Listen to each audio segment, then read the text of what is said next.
tu sei venuto a Generica e dovevi essere sì. E sono stato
Morning.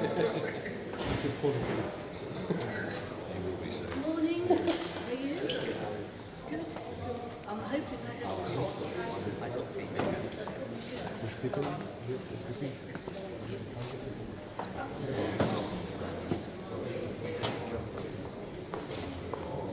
Hello. Oh, hello. Hello. How are you? Wayne.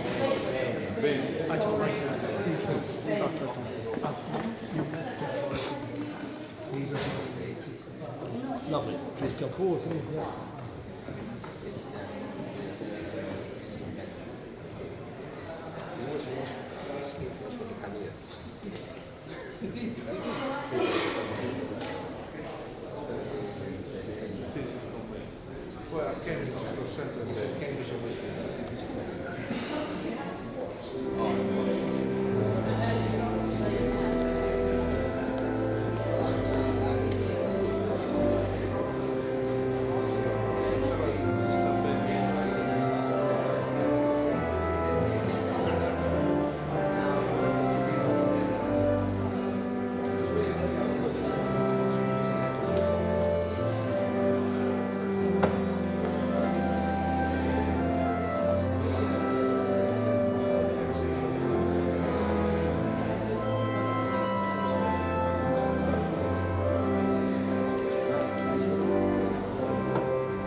Please stand.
Lieutenant and distinguished guests, welcome to the Mayor's service for remembering the fallen heroes from the Indian subcontinent in World War I and II.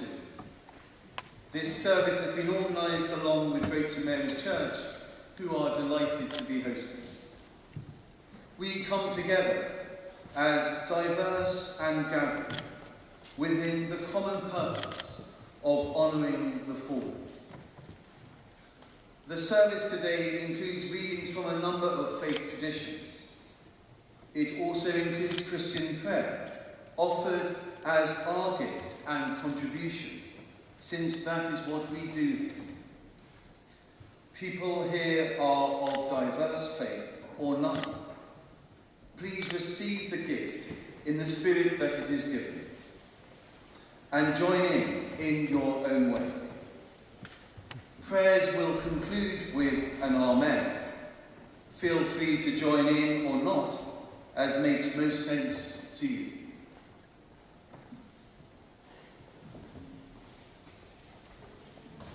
Eternal God, from whom all thoughts of truth and peace proceed, kindle, we pray, in the hearts of all the true love of peace, and guide with your pure and peaceable wisdom those who take counsel for the nations of the earth, that in tranquility your kingdom may go forward, till the earth is filled with the knowledge of your love, through Jesus Christ our Lord. Amen.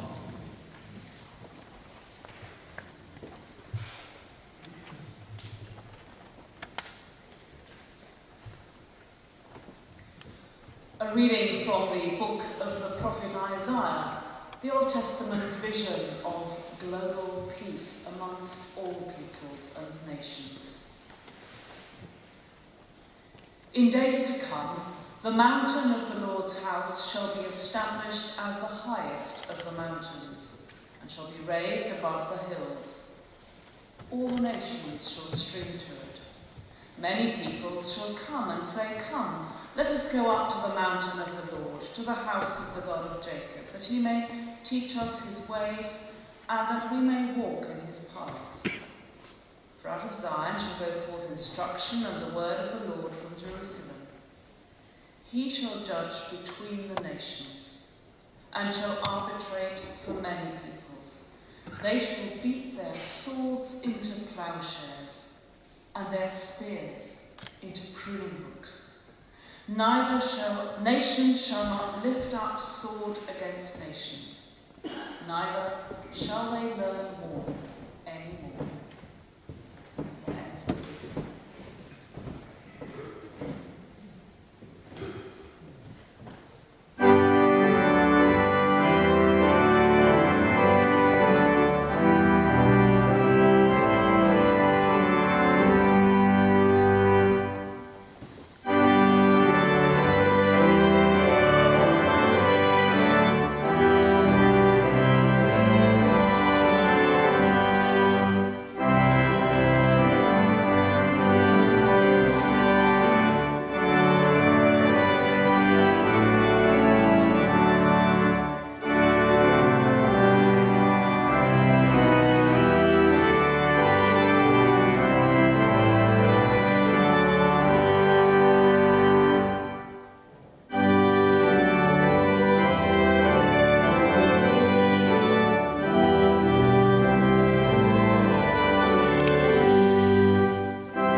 Depot 24, Punjabi, Hyderabad, in India.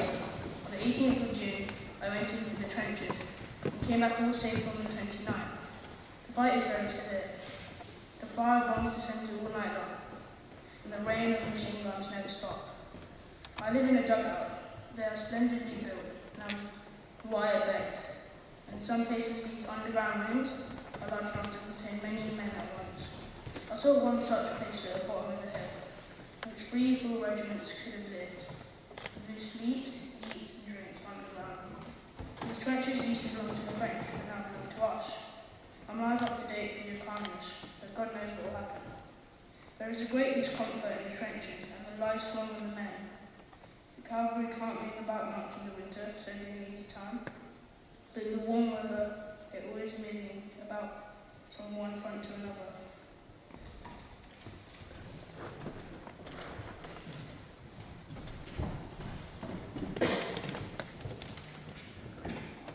Reading from the senior imam from the Central Mosque here in Cambridge, Hafiz Shedat Nashad.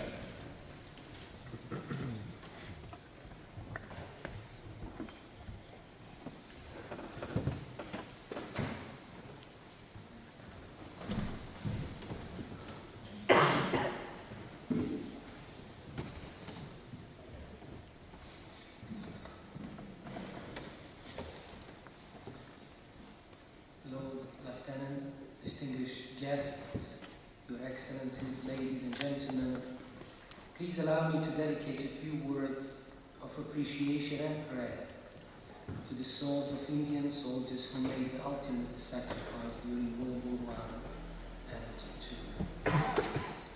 First to you, dear and honorable soldiers, your reward is in heaven, but your legacy remains on earth. This special and peaceful service held at this historic place of worship, with this incredibly diverse congregation, is a clear testimony and statement on how much we each value and appreciate your remarkable sacrifice. The fallen Indian soldiers must be the noblest of souls, and here is why. Because they wore the uniform, proud and true, left their homes and families so unselfish for me and you. They faced death and destruction courageously and graciously for a greater cause. They gave of themselves, again so unselfishly, to ensure a better tomorrow here in England and beyond for the human families and all. So my thoughts and prayers are with you, brave soldiers, at this special commemoration and beyond. Today our families and we live in safety and security due to your remarkable and unselfish sacrifice. And for that very reason, I thank you, brave soldiers, from the bottom of my heart. And I must not forget to thank your families and friends who also suffered together with you. May you all rest in eternal peace and happiness. And I also pray, may we all learn from their unselfishness and choose to strive for the greater good. Thank you.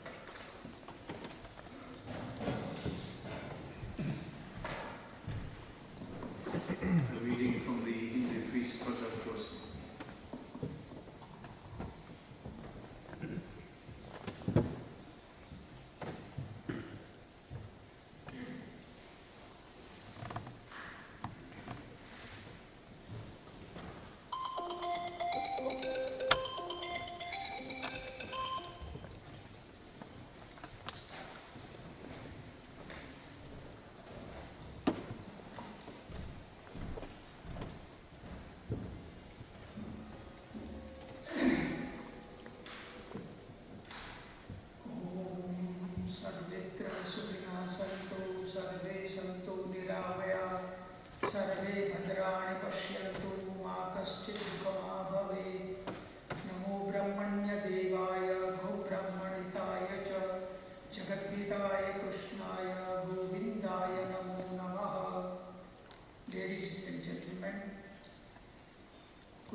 Sat Sri Akal. Today we gather to honor and remember the sacrifices of those who served during the World Wars. And as we do, it is vital to recognize a remarkable and often overlooked group of the soldiers of the Indian Army. These men left their homes, their families, their homeland to fight in conflict in countries. Their contribution deserves a place of pride in our collective memory. In World War I, more than 1.3 million Indian soldiers answered the call to serve. They fought not only in Europe but also in Africa and the Middle East. In our earlier territories where conditions were a near-death experience.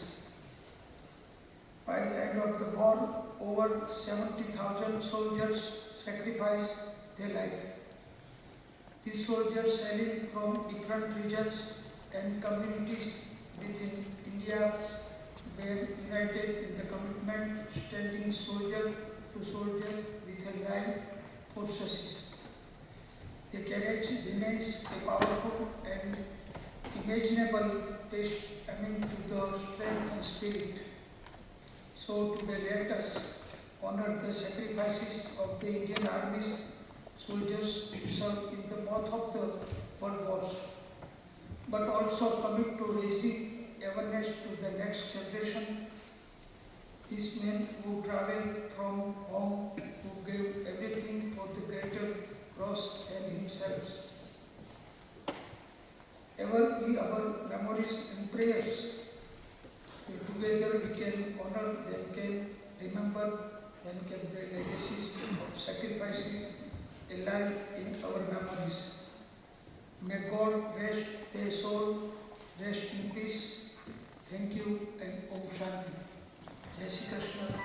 Namaste. Thank you.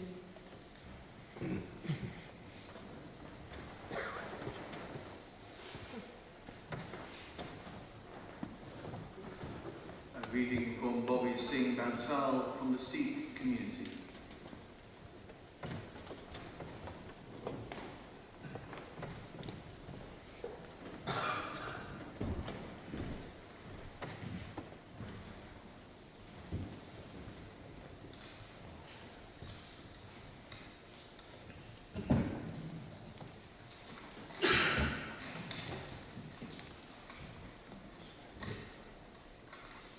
Ladies and gentlemen, distinguished guests, honored guests, as an historian and author, I am privileged to be given this opportunity to speak today. I must first thank the Mayor of Cambridge, Mr. Tatala, for his kind invitation about the contribution of the Sikh soldiers that served in both the world wars. In particular, the role of the Sikhs. And for those who are not aware of the historical background of the Sikhs, let me briefly enlighten you. Although accounting for less than 2% of the population of British India at the time, Sikhs made more than 20% of the British Indian Army at the outbreak of hostilities. But did you know the Sikhs have served in the British Indian Army since 1846. It was only after the death of the Lion of the Punjab, Maharaja Ranjit Singh, the powerful sovereign of the Sikh nation in 1839, that hostilities broke out between the Sikhs and the East India Company, which ultimately led to a ferocious war in 1845. But it is on the conclusion of the Second Anglo-Sikh War that the Punjab province, the Sikh homeland, was annexed by the British in 1849. The defeated army, known as the Khalsa Army, Army of the Pure, the same army that was Ranjit Singh's army, was disbanded. It was this very army that was hastily recruited by the British military establishment in 1846. The Sikhs, designated as a martial race for their fighting spirit and bravery on the battlefield, that instead of humiliating them, the Sikhs were quickly recruited and served in large numbers in the British Indian Army. Later, they served in far-flung corners of the British Empire in Fiji, East Africa, Mesopotamia, Singapore, Hong Kong. And one of the first regiments to be established in 1846 was the 51st Sikhs, known as the Frontier Force. This was followed by the 45th Rattray Sikhs, which was raised by Captain Thomas Rattray. But it was during the World Wars, the Sikhs and their comrades in arms proved to be critical in the early months of fighting on the Western Front. Hope in them saved the Allies from an early defeat. However, back in the Punjab, there were mixed feelings about the Sikhs soldiers serving abroad, for they were not fighting for India, but for the British Empire. Undivided India provided Britain with a massive volunteer army in its need of valor, where nearly 1.5 million Indians served irrespective of their religious backgrounds, fighting from the blood-soaked trenches of the Somme and Gallipoli to the deserts of Africa and the Middle East. Sikhs fought and died alongside their British, Indian and Commonwealth counterparts to serve the greater good, gaining commendations and a reputation as fearsome and fearless soldiers. In both world wars, over 83,000 turban-wearing Sikhs died, and over 118,000 were seriously injured and wounded. Ladies and gentlemen, let us today honour and remember the brave but not forgotten fallen soldiers that served in both the world wars. Thank you.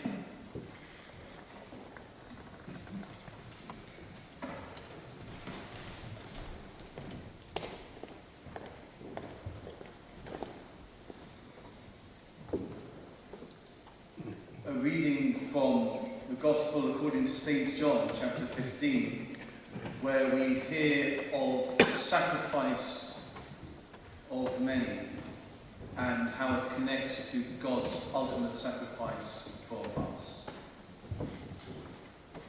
A greater love hath no man than this, that a man lay down his life for his friends.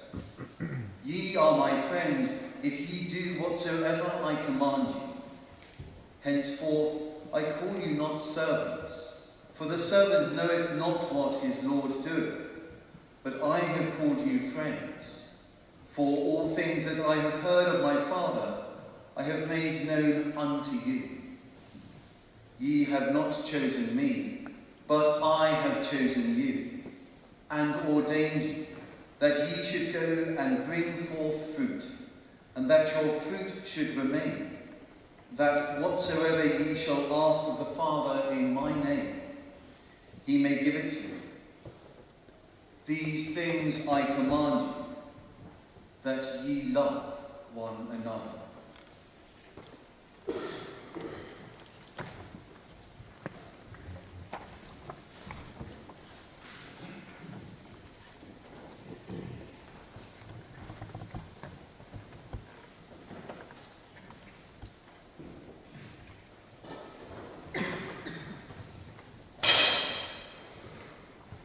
Please stand.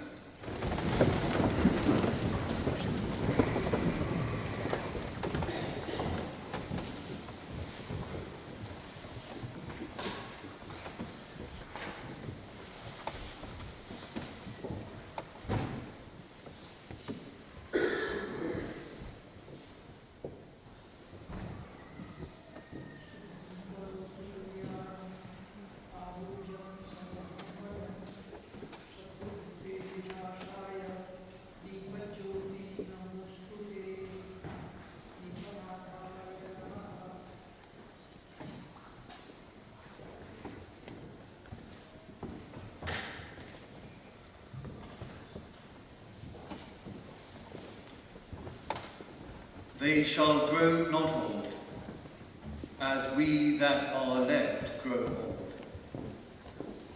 Age shall not weary them, nor the years condemn. At the going down of the sun and in the morning, we will remember them.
O God of the nations, as we look to that day when you will gather people from north and south, east and west, into the unity of your peaceable kingdom.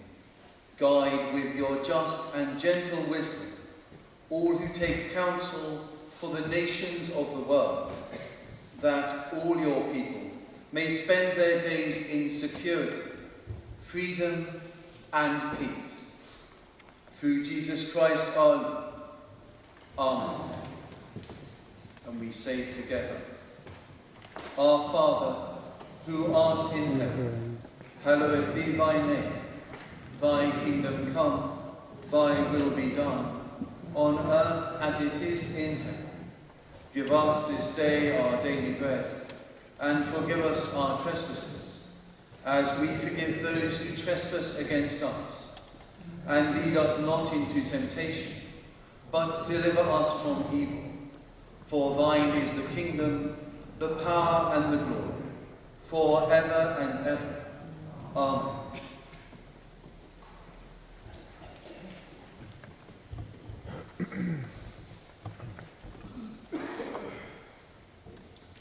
Prayer for those who served. Lord of the nations, we honour the bravery and sacrifice of those who served. Grant us similar courage to recognise and restrain evil in our own day.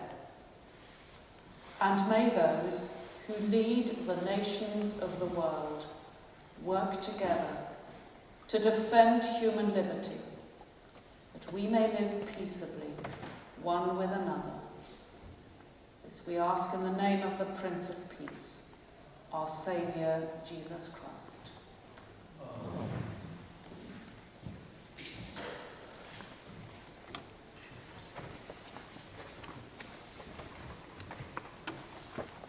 God grant to the living grace, to the departed rest, to the Church, the King, the Commonwealth, and all nations and all peoples, unity, peace, and concord. And to us and all God's servants, life everlasting. And the blessing of God, the Eternal One, the Father, the Son, and the Holy Spirit, be among us and remain with us always.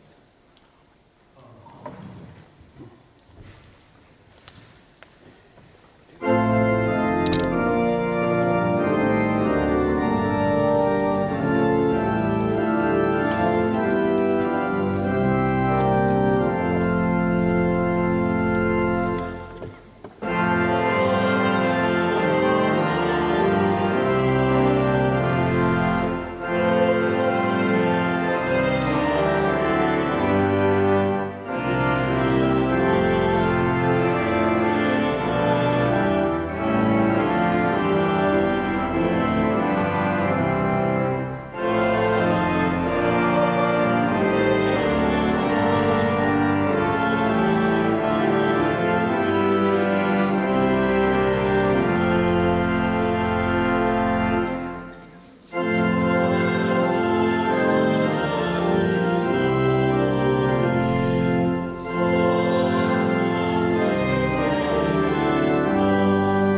one of the shortest services after 22 years. That was very memorable.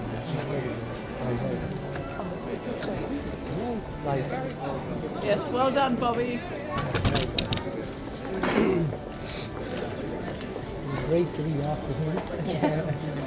Remove the school. Sheriff, how good to see you. Lovely to see you. Hello.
Other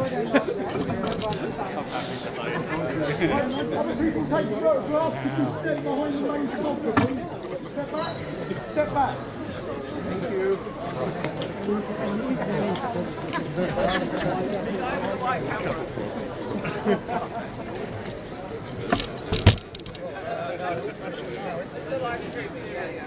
Okay guys, everyone here please.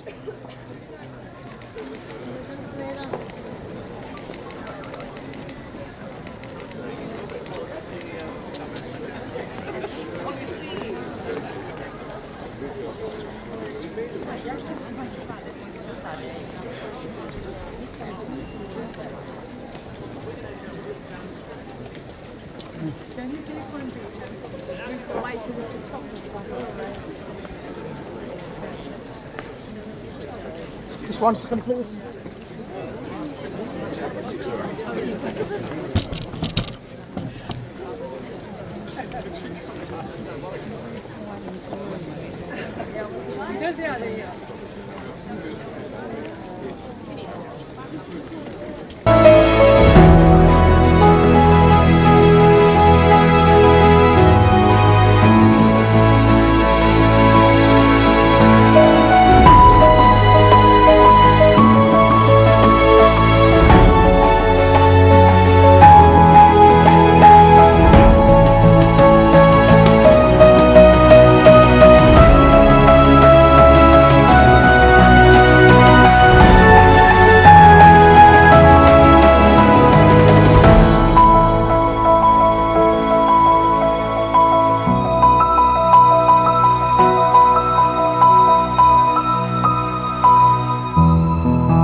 the biggest.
of you to eating about 1. So just please mingle and enjoy yourselves until that time.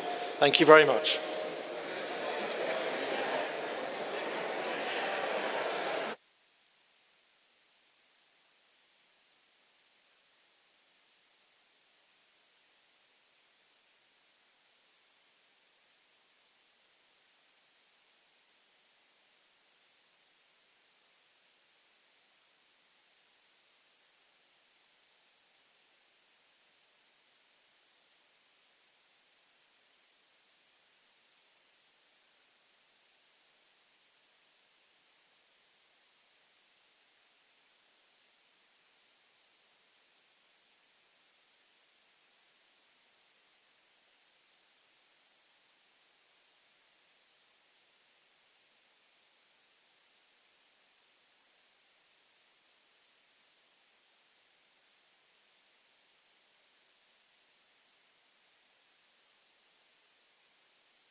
starting the speech in about 5 minutes' time. So if you want to take your seats, that'd be lovely. And I need Baiju to come and join me wherever Baiju is, because he'll be the first speaker. And then Julie, if Julie's around as well. Yeah.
Hello.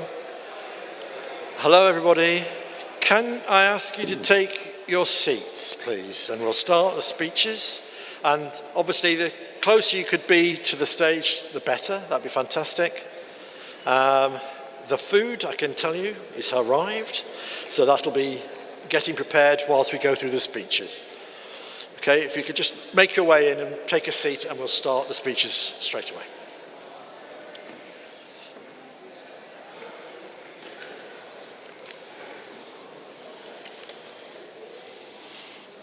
Okay. Has everybody got a refreshment with them and have got a seat?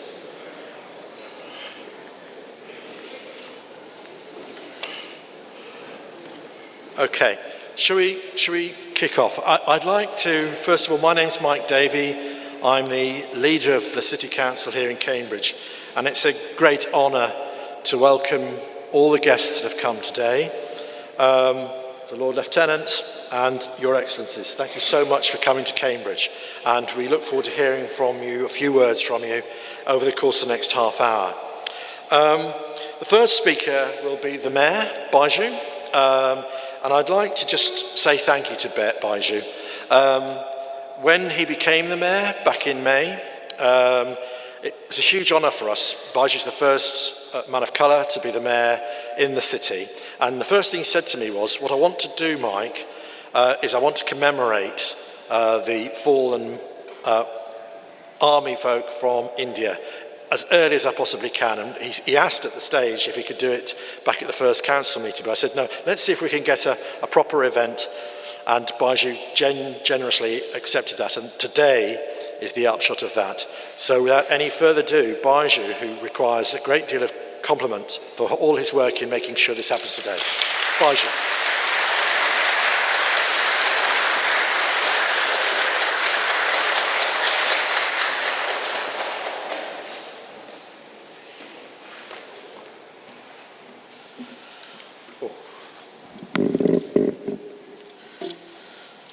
Honoured guests, distinguished councillors, high commissioners, Lord Lieutenant, ladies and gentlemen.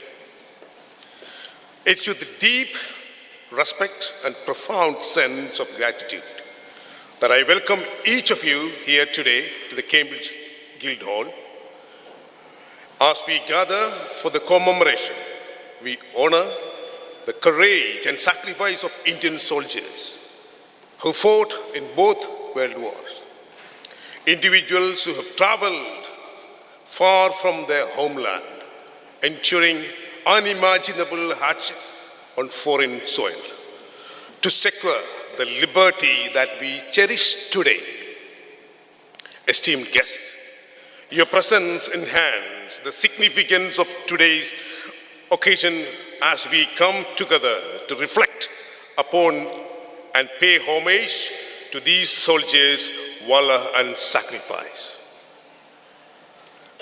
The Indian soldiers, some rising soldiers from what we in the modern day call India, Pakistan, Bangladesh, Sri Lanka, Nepal, and Myanmar, answered the call to serve with the extraordinary bravery and commitment.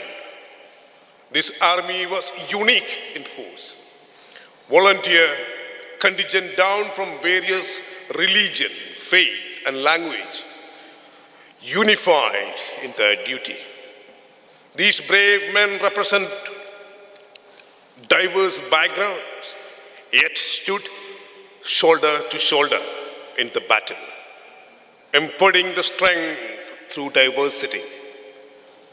The contributions of these soldiers were critical.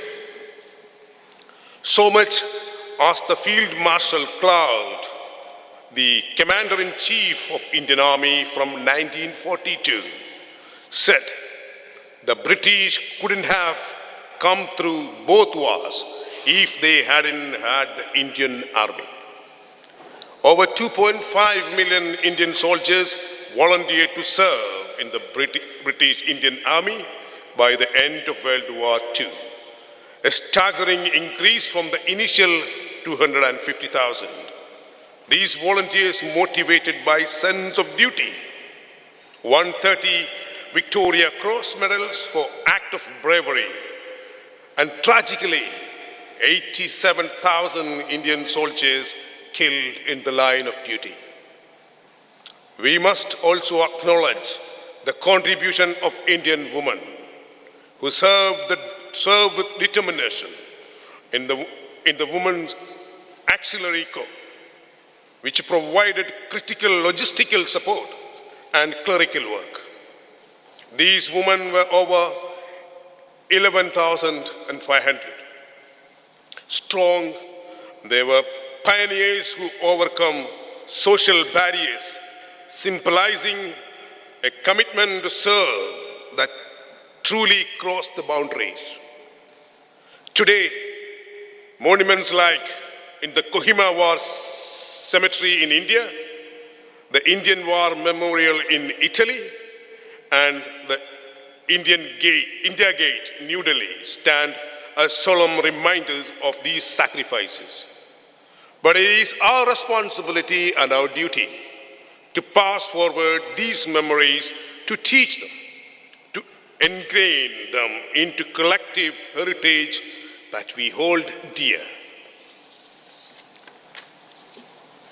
These soldiers' courage is exemplified in their participation across the multiple theaters of war, from North Africa to Italy to Southeast Asia, where their contributions were instrumental in securing the victory for the Allies. Indian soldiers played a pivotal role in the Battle of Alamein, where they helped halt advance of the Axis force, turning the tide in favor of the Allied forces. In Italy, Indian soldiers faced hard conditions and fought courageously at Monte Cassino, and along with Gothic line, showcasing their resilience and adaptability. These soldiers braved and harshest of conditions, desert, mountains, and dense jungle in Southeast Asia. Indian units joined Allied forces in Burma campaign, fighting in the dangerous jungle conditions to resist Japanese forces. Indian soldiers demonstrated exceptional bravery, even in the face of discrimination and unequal treatment within the British Indian Army. Their steadfast commitment to the Allied cause was an act of courage, not just for the empire, but for the ideals of democracy and freedom worldwide. Their bravery contributed not only to defeat of fascism, but to preservation of democracy and freedom across the world. As we stand here in Cambridge, reflecting on the bravery of these soldiers, we also remember the families and communities they have left behind, who carried the burden on their loss and their sacrifices. Their support, resilience, and pride sustained these soldiers, and they too are part of this legacy. Here in Cambridge, let us join in this legacy of commemoration by working to foster education and awareness about the contribution of Indian soldiers. Through these efforts, we ensure that our valor and dedication of these men and women live on the minds of generations to come. Their courage and resilience are enduring inspiration. Remind us that the path of peace and justice is paved with the sacrifice and the hope of a bright future. Today, as we honor their memory, may we carry forward the values of courage, strength, unity they so nobly embodied. Events like these help to ensure their story remains reminding us of importance of preserving the legacy for the future generations to come. Let us carry forward this memory and uphold the legacy of resilience, unity, dedication that Indian soldiers so courageously exemplified. May their sacrifice continue to inspire us to stand together for the values they fought to protect. Once again, warm welcome everyone. We are here commemorating and paying tribute of those united Indian soldiers who fought to preserve peace, freedom, and democracy. Thank you very much.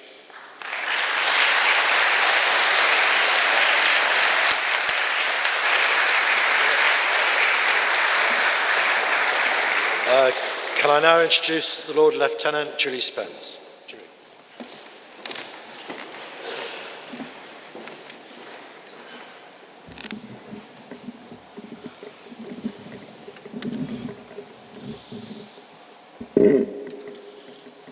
Well, good afternoon, everybody. Your Excellencies, honoured guests, I'm here on behalf of His Majesty the King, and I want to join everybody else, I'm sure, in thanking the Mayor and the City Council for facilitating today's important event, recognising the bravery and selflessness of people from the Indian subcontinent, to ensure that each and every one of us here today are standing free to live our lives and fulfil our potential and achieve our dreams, and they weren't. One of His Majesty the King's themes for his monarchy, and he has 4, is Commonwealth. The other 3 are culture, community, and climate. So today we have hit many of the themes of which he is so passionate about. And I suppose climate, in the fact it was quite cold, and probably colder than most of us expected. But really importantly is tomorrow you will see the royal family's commitment to their armed forces, and today their multicultural armed forces. Because for them, being in the military shows the ultimate service to your nation.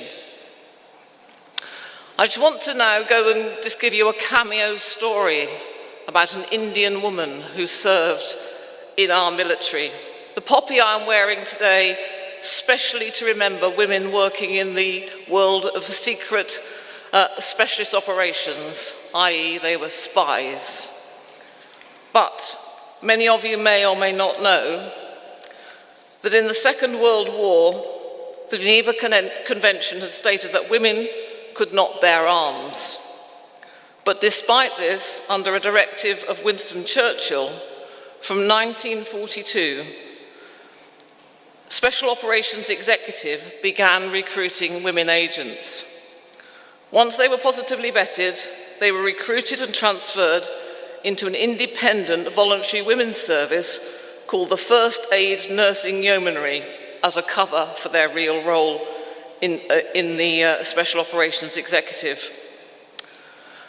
Other female agents were drawn from the Women's Auxiliary Air Force and the Auxiliary Territorial Service, and a variety of civilian backgrounds. The Dutch and the Belgian sections used only women agents, while the French section sent 39 women of various nationalities into occupied France. The women agents were not subject to conventional military rules, but were trained and treated in the same way as the men. These brave men and women partook in the espionage to help the Second World War against Germany. Sadly, many never returned home. The brooch that I'm wearing is dedicated to these agents, and all the information that I'm about to read you was found out at Bewley in Hampshire, which is now turned into a museum in recognition of where a lot of the work actually happened. So the lady in question is Noor Unnisa Inayat Khan, GC. Born the 1st of January 1914 in Moscow to an Indian father who came from Bombay and an American mother, although of Indian heritage. And she came in 1914 with her father to England, well, her parents to England. Norin Nisa, a British resistance agent in France during the Second World War, she served in the Special Operations Executive.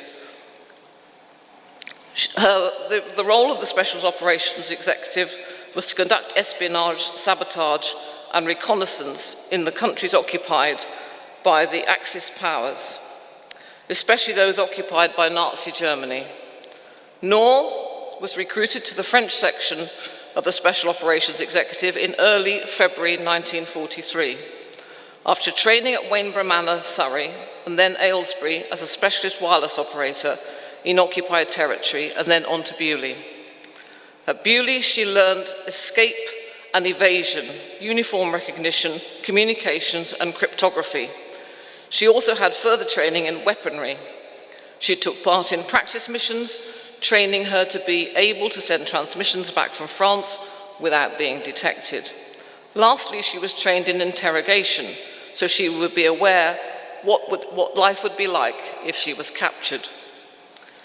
As an SOE agent under the code name Madeline, she became the first female wireless operator to be sent from the UK into occupied France to aid the French resistance during World War II. 2 days before Noor was due to return to the United Kingdom, she was betrayed and captured. At just 30 years old, she was executed at Dachau concentration camp with 3 other agents, Elaine Plumen, Yolande Beekman, and Madeleine Damament. All 4 were taken from their cell and forced to kneel in pairs before they were executed by a single shot. For her courageous acts, Noor Inayat Khan was posthumously awarded the highest civilian honour by both Britain and France. The George Cross and the Cross de Guerre. I'm sure you'll agree that this was probably one extreme, and I understand there is a film made about her life, and I think you'll need tissues to actually watch the film. But she is just one of many people who gave their lives for our freedom today. The fact we can all sit here today, we can all live and dream, and we can look forward to a fabulous future for not only ourselves, but our children and our grandchildren. And it was down to people, as the Mayor was saying, officers, gentlemen, men, women, who just made and took that ultimate sacrifice for us to be here. So thank you, Mayor, for putting this on. Thank you to the Council, and thank you to the wonderful people of the subcontinent of India for whom we are recognising today. Thank you.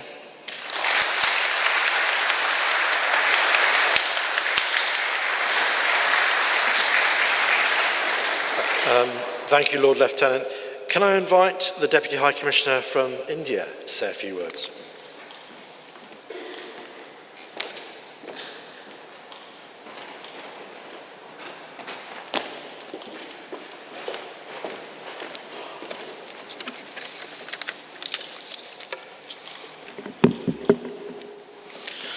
Lord Lieutenant, Mayor, dear friends, I wanted to wish you in our language, but I'll stick to English. Namaskar. I'm delighted to be here this afternoon.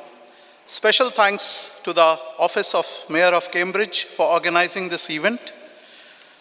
India's historical connections to and its expansive role in World War I and World War II may not be known to several of us here, but the role played by the Indian soldiers was decisive in influencing the outcomes of both the world wars. Much of this history has unfortunately got blanked out from official memory. If I quote BBC, India's role in World War I was significant. Over 1.3 million Indian servicemen fought in theaters across Europe, the Middle East, and East Africa, making the Indian contribution one of the largest and the most widespread. India also contributed over $20 billion in today's money to the war effort, including 3.7 million tons of supplies and around 170,000 animals. Again, the story of World War II was hardly different. It was a story of immense bravery, sacrifice, and significant contribution to the Allied war effort. As the world plunged into conflict, Indian soldiers deployed across multiple theaters of war, from the deserts of North Africa to the dense jungles of Burma and Southeast Asia. Not only were Indians engaged in war fighting, they also contributed immensely to the war efforts in several other ways. They worked behind the scenes to secure supply lines, and of course they were in their role as non-combatants like cooks, tailors, mechanics, and in so many other roles. Indians chose to fight the two world wars to defend the values of freedom, democracy, and peace. However, history found it easy to gloss over their contributions. Their role in securing the West, particularly the United Kingdom, their contribution towards transformation of post-World War II geopolitics, characterized by democracy, liberalism, and withering away of imperialism, hardly find mention in history books here. There is a need to acknowledge the immense contributions in the two world wars by the Indian soldiers and in general by Indians. Indians of all linguistic, religious, and regional identity fought as one, and they should be similarly commemorated. Thank you, and thanks for your presence, and thanks for keeping their memory alive. Thank you.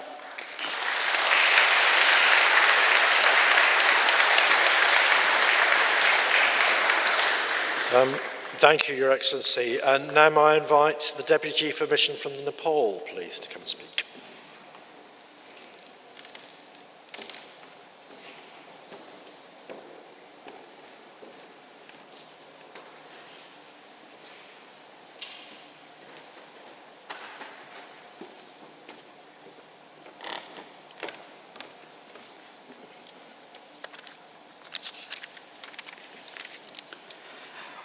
Honorable Lord Lieutenant of Cambridgeshire, Worshipful Mayor of Cambridge, Mr. Baiju Titala, Excellency High Commissioners, Councillors, and distinguished guests. Namaskar. At the outset, I would like to extend my sincere gratitude to the Worshipful Mayor of Cambridge, Mr. Baiju Titala, for inviting me to pay homage to the brave warriors from India and surroundings who sacrificed and gave their lives during the First and Second World Wars. On behalf of the Embassy of Nepal and on my own, I extend heartfelt tributes to all the noble souls who became martyrs for us. The brave soldiers from different parts of India, including the brave Gurkha soldiers from Nepal, fought in some of the brutal theaters of war with extraordinary valor and resilience. These soldiers fought for the United Kingdom. They fought for the dignity and freedom of nations across the globe, but they never fought for themselves. These brave soldiers were driven by a sense of duty, dignity, and loyalty to their countries than their personal ambitions and interests. For this, their family paid price in silence. They lost sons, fathers, brothers, and husbands in wars that many of them did not even have say in it. They lost their hope for our future. In all ways, what we are today is the result of their sacrifice, and these fallen soldiers should not be taken as mere footnotes in the larger narratives of all wars. As we remember these soldiers and their sacrifice, we also need to ensure that their stories are recognized and their contributions are celebrated. I believe that this commemoration today is a step in that direction. Let us remain deeply grateful for the sacrifices of those brave men who laid down their lives in two world wars. We will never forget them. We will never forget their contributions. Thank you.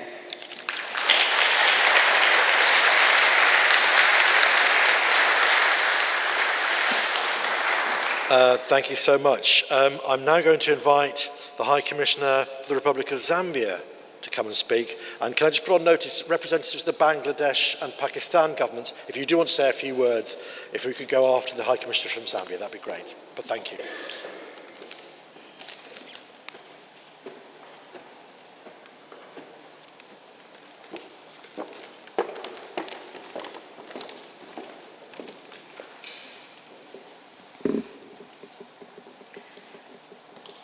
Lord Lieutenant Mike Davies, Mayor of Cambridge, Excellencies, distinguished guests, ladies and gentlemen. Lest we forget the ties that bind. It really is an honor to stand before you today as we gather to commemorate the brave soldiers who made the ultimate sacrifice during World Wars I and II. Their courage, dedication, and selflessness in the face of unimaginable adversity serve as an enduring testament to the human spirit. As we reflect on the contributions of these valiant Indian men and women, we are reminded of the profound impact that global conflicts have had on nations across the world, including my own country, Zambia. Though we were known as Northern Rhodesia during those turbulent times, our shared history with India in the context of these wars is a poignant reminder of the interconnectedness of our global community. Lest we forget the ties that bind. It may surprise some to learn that the final shots of World War I were fired not in Europe, but in what is now Zambia. On November 25th, 1918, 2 weeks after the armistice was signed in Europe, the last engagement between British and German forces took place in the northern town of Mbala, then known as Abercorn.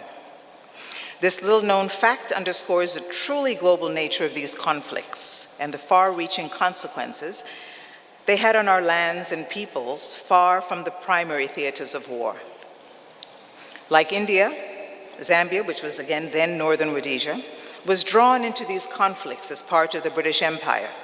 Our people too answered to the call of arms, serving with distinction in various campaigns across Africa and beyond. The Northern Rhodesia Regiment, comprised of both African and European soldiers, fought bravely alongside Allied forces, including Indian troops, in theaters as diverse as East Africa, Madagascar, and Burma. Lest we forget the ties that bind. The sacrifices made by Indian soldiers, as well as those from nations across the world, teach us valuable lessons about unity in the face of adversity. These brave men and women fought not just for their own countries, but for the ideals that transcend borders, freedom, justice, and peace. Today, as we honor the fallen Indian soldiers, we also pay tribute to all those who sacrifice their lives in these global conflicts. Their legacy reminds us of the importance of international cooperation and understanding in preventing future conflicts and building a more peaceful world. As we move forward, let us draw inspiration from the courage and resilience demonstrated by these soldiers. Let their sacrifice serve as a catalyst for continued cooperation between our nations, Zambia, India, and the UK, though geographically distant, shared a common history and a commitment to bettering a future for all of us. Again, I would like to express my deepest gratitude to the Mayor for organizing this really important commemoration. May we always remember the sacrifices that these brave souls and strive to create a world worthy of their memory, lest we forget the ties that bind. Thank you.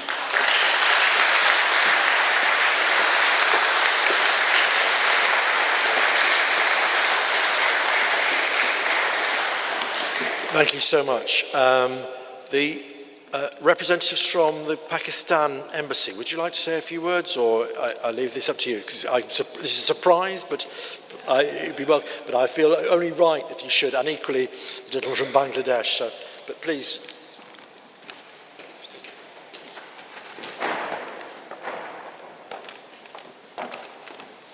Good afternoon, ladies and gentlemen.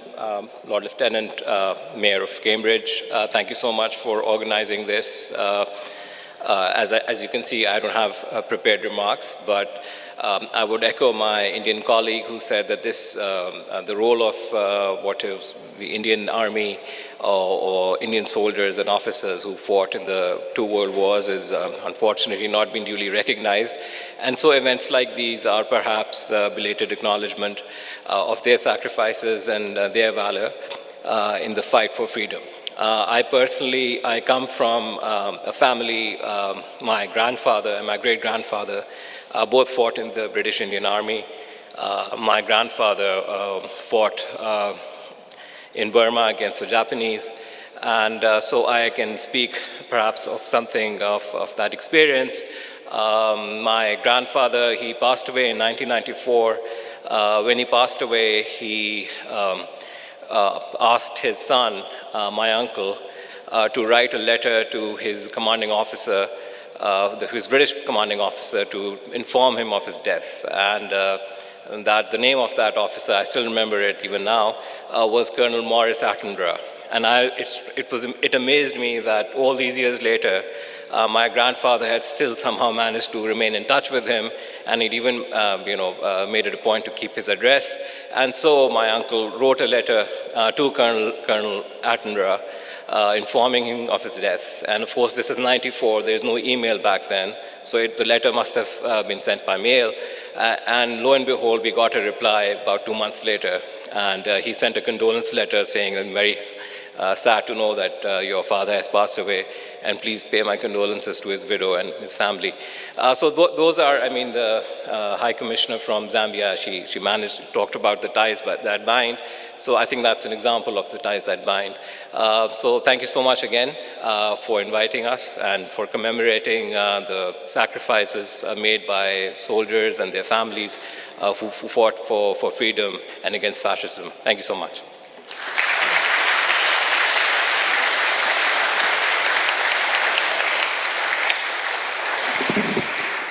Good afternoon and Assalamu alaikum. This is Khan, a Deputy High Commissioner, Bangladesh High Commission in London. Unfortunately, Her Excellency, the High Commissioner, are supposed to be here. Certainly, program is changed. I am here. So I was not supposed to say something. As it is announced, I am here. Just it's my great honor to be here and to honor the Indian soldiers. Indian soldiers mean in First World War and Second World War. It means Bangladesh was involved. You will be happy to know that our national poet, Kazi Nazrul Islam, was a great soldier, veteran soldier in First World War. And when we were boyhood in our school, it was in our curriculum to read about our national poet, Kazi Nazrul Islam. He fought for the liberty of Indian subcontinent. Just we are proud of our national poet Kazi Nazrul Islam. Just this is a different version from today's gathering, but I would like to say this is a different thing. First World War and Second World War, 1945. Then many years have already passed, but war is still ongoing. It is not stopped. All over the world there is conflicts. There is war. Though it is not world war, we are not telling about this the world war, but world war is a great world war is ongoing in the world, all over the world, different parts of the world. And this is the commitment we have to take, this world war to be stopped. Not only in Europe, not only Middle Eastern country, not in Africa, not in Asia, everywhere. We pray to the God. There is a ceremony in the church to stop war, wherever it is. I don't like to mention, you know that very well better than me. Where is war is ongoing? Ukraine, in Gaza. We pray to God, this war must stop within a shortest possible time. War means losing life, damaging properties, and people are facing trauma. And we would like to avoid trauma. As a human being, we have the right to live peaceful manner, but we are not getting. I urge and request all human beings in the world, all political characters in the world who are dominating the world to stop the war. This is our earnest request in favor of the Indian soldiers who sacrificed their life in First World War and Second World War. And just I resonate one thing from the mayor. In his message, he mentioned that our generation stands on the foundation of their sacrifice. The freedoms we enjoy today were hard earned by these soldiers, and we are forever indebted to them. It is our solemn duty to ensure that future generations understand the weight of this inheritance and acknowledge it with the reverence it deserves. I revere Indian soldiers in First World War and Second World War with deep respect to all. Thank you very much.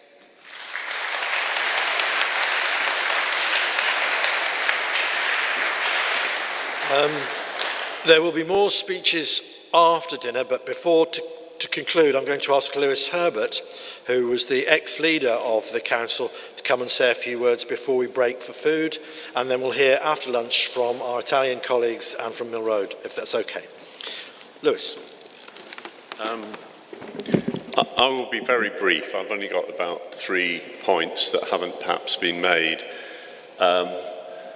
First of all, I got involved in an issue where I thought that Cambridge had been forgotten about the war, because what happened in Cambridgeshire was that at the same time as 40,000 members of the Indian Army were fighting to defend Singapore, all of the soldiers from Cambridge were also sent to Singapore.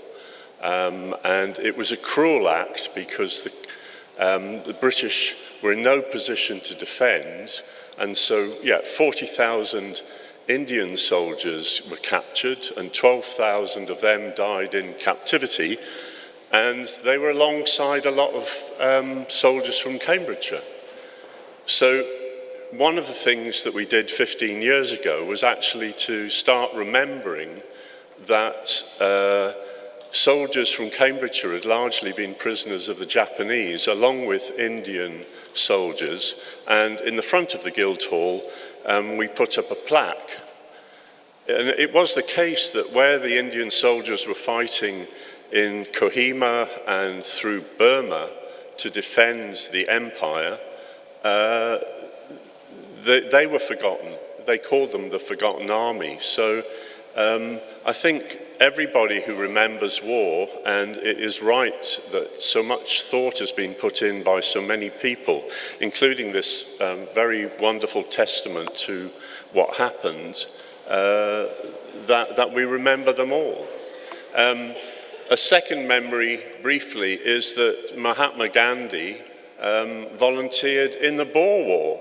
He was in South Africa. It was just a part of being within an empire where the British were ruling, but which wouldn't have been the kind of multi-country federation if it hadn't been for the willing, often willing, sometimes not so willing contributions that were made. So Mahatma Gandhi raised 1,000 stretcher bearers, which helped save British lives in the Boer War.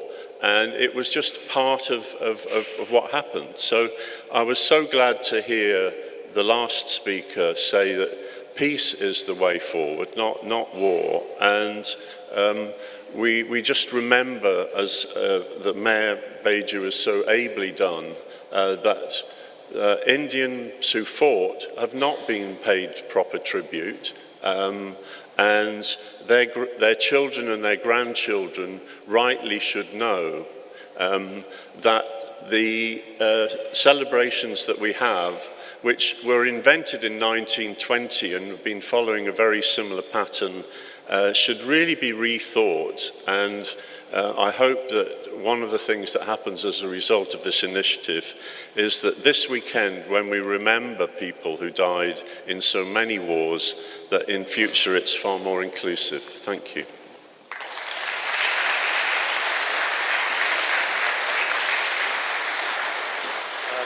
Before we eat, we have one final letter, which comes from the Italian Senate, which the Lord Lieutenant has kindly agreed to read out on behalf. Thank you, Julie. Thank you. Yes, this is a lovely letter that's been received from Senator Gisella Naturali, from a senator from the Republic of Italy, to the Mayor.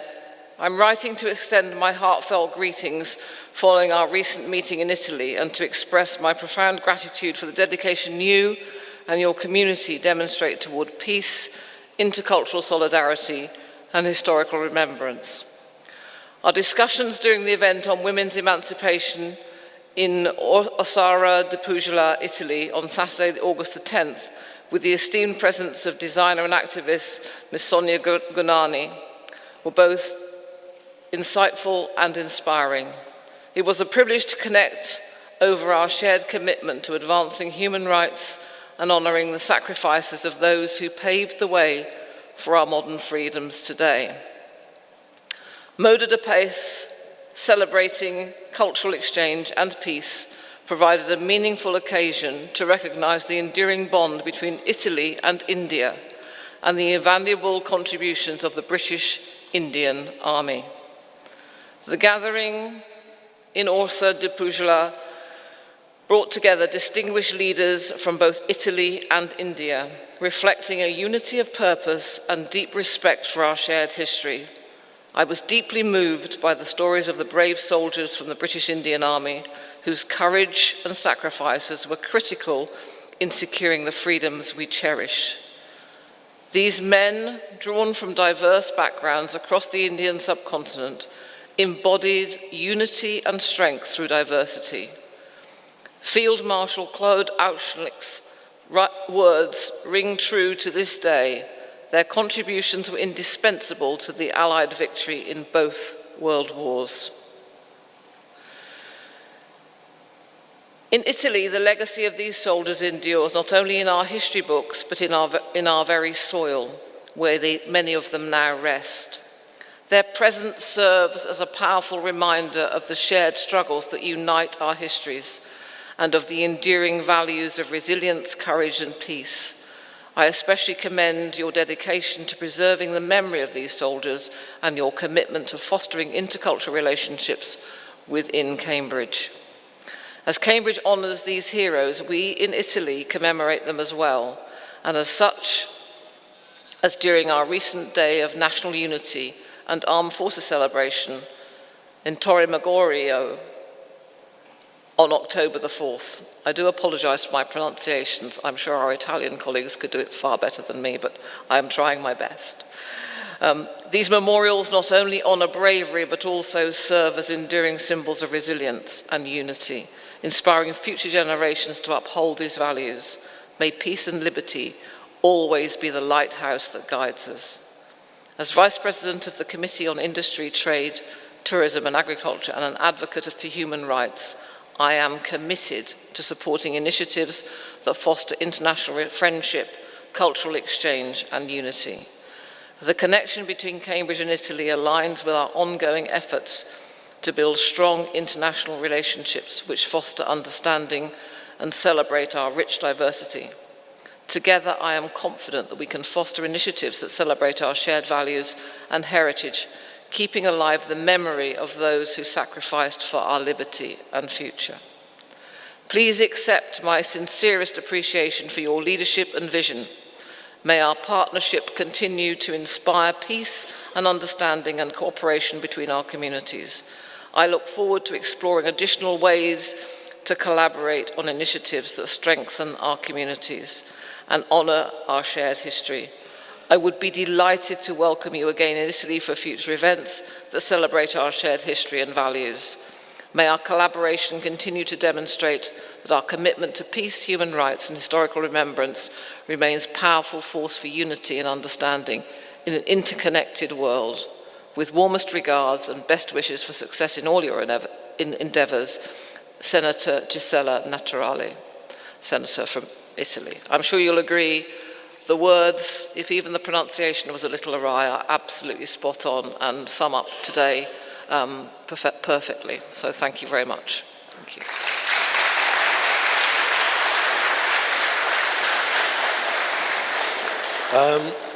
Can I just say thank you to all the speakers today, particularly those who didn't know they were going to speak. I'd particularly like to reference, on a personal level, the speech of the High Commissioner from Zambia. You wouldn't have known this. My father was stationed in Zambia in the Second World War as a young RAF officer. As you say, lest we forget the ties that bind. Thank you. Lunch is served. Robert, do people come to the thing? Is that what's happening? Yes, so if you could make your way out and pick up your food, I'm sure it'll be delicious. Thank you very much for your time, and there'll be some more speeches later on. Thank you so much.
Hello, everybody.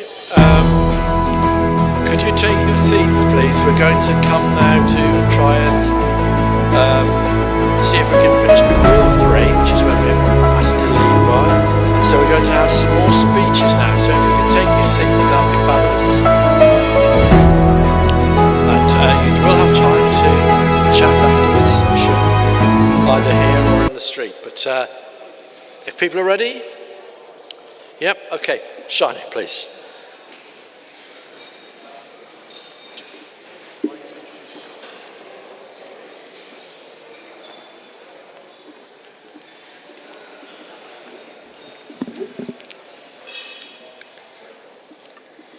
Good afternoon, everybody.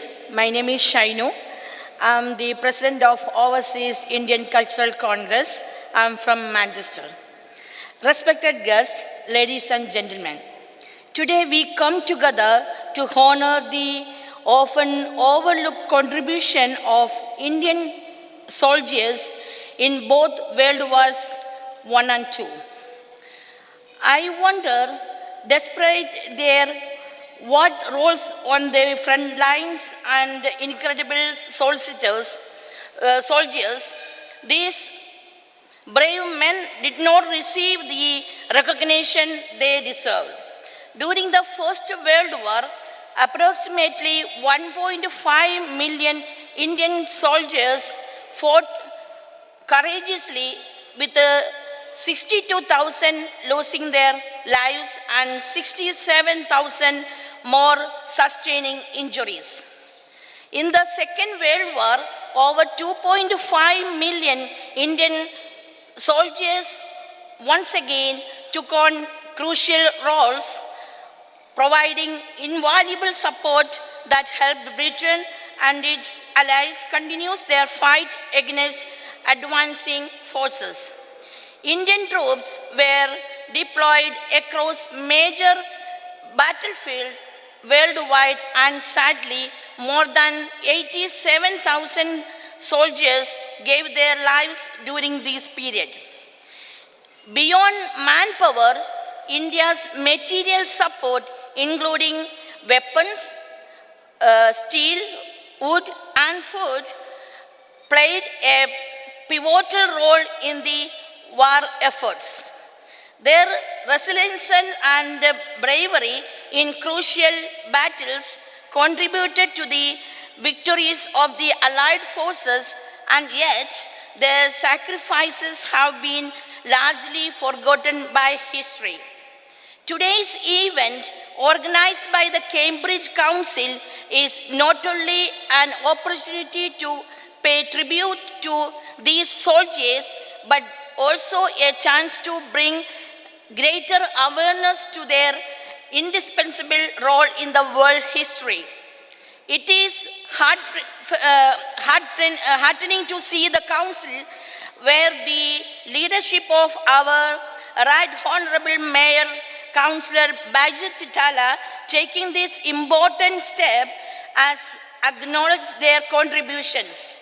This effort by the Cambridge Council to recognize their bravery and sacrifice is both timely and deeply appreciated. As an Indian by birth, I feel profoundly honored to be part of the event where we remember and celebrate the courage of these soldiers. My heartfelt gratitude goes to the Cambridge Council and to the Right Honourable Mayor Councillor Bajit Titala for bringing this recognition to light. It is my hope that today's remembrance will foster a sense of pride in the Indian despair here in the UK and inspire future generations to honor and celebrate the legacy of these heroes. Thank you.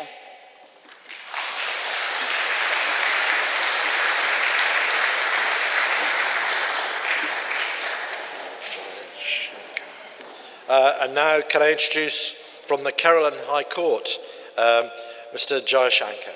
Please, welcome.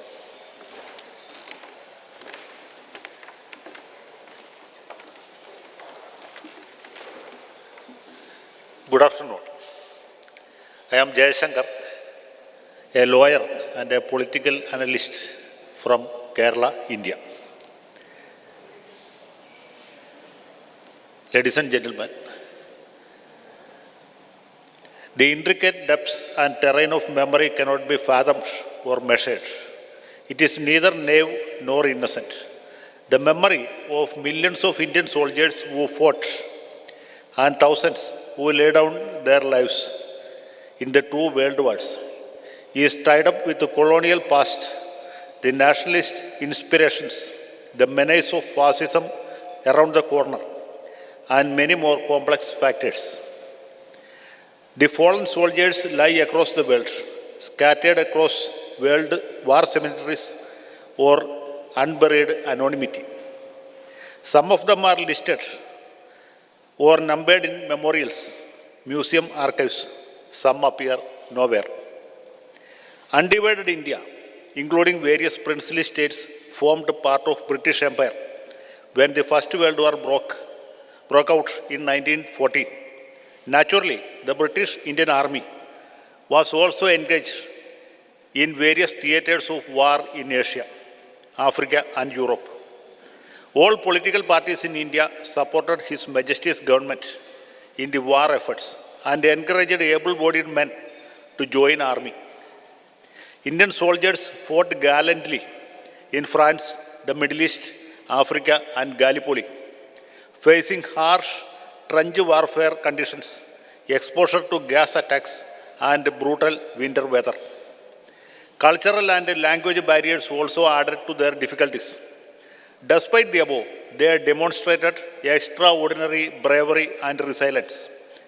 Many of them lost their lives in the battlefields or were fatally wounded in the military engagements. The British Indian Army played a significant role in the victory of Allied forces. The soldiers who exhibited exceptional bravery were rewarded with orders of merit and even with the Victoria Cross. The then British Indian government constructed the India Gate in New Delhi, commemorating the sacrifices of Indian soldiers who were killed in the First World War. It memorializes 70,000 Indian soldiers who lost their lives fighting the British Army during the First World War. The names of more than 13,000 Indian soldiers are inscribed on the monument. Political parties in India expected significant constitutional changes, granting more autonomy or even dominion status for India. But the Montagu-Chelmsford reforms were rather disappointing. Indian leaders felt betrayed. The British Indian government unfortunately decided to suppress public opinion through the infamous Rowlatt Act and to suppress agitations through excessive use of force. The Jallianwala Bagh incident followed, in which innocent men and women were mercilessly and indiscriminately shot to death. The Indian National Congress, under the leadership of Mahatma Gandhi, decided to launch a non-violent, non-cooperation movement. The All India Muslim League also joined the agitation, raising the Khilafat issue. The freedom movement gained momentum thereafter. The general public lost faith in the sense of justice of the ruling British government, and a series of agitations followed.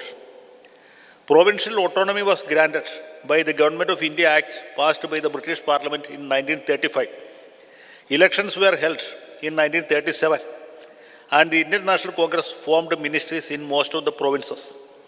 When the Second World War broke out in 1939, the British Indian government joined war without consulting any of the political parties in India. This created bitterness among the national leaders and they protested. All Congress-led ministries immediately resigned and the party launched an agitation. They called upon the people of India to desist from joining the army or in any way cooperating with the war efforts. The Socialist Party and the Communist Party also took a similar stand and criticized the British government. In the meantime, the Muslim League and the Hindu Mahasabha joined hands with the British and encouraged the people to join army. The rulers of the princely states as well as various landlords contributed liberally to the British war fund. They were bestowed with various honorific titles in return. Despite the stand taken by the Congress, Socialist and Communist parties, many young men joined British Indian Army because of sheer poverty. Human existence was extremely difficult and almost impossible because of the economic depression of 1930s, resulting in famine, shortage of food grains, and extreme poverty. In 1941, when the German forces attacked the USSR, the Indian Communist Party changed their stand and joined the Patriotic War. Communist Party was therefore legalized all over India, and their activists joined pro-war propaganda. It is doubtful whether the Congress and socialist leaders really understood the nature of Second World War and the menace posed by the fascist forces to the global peace and democratic values.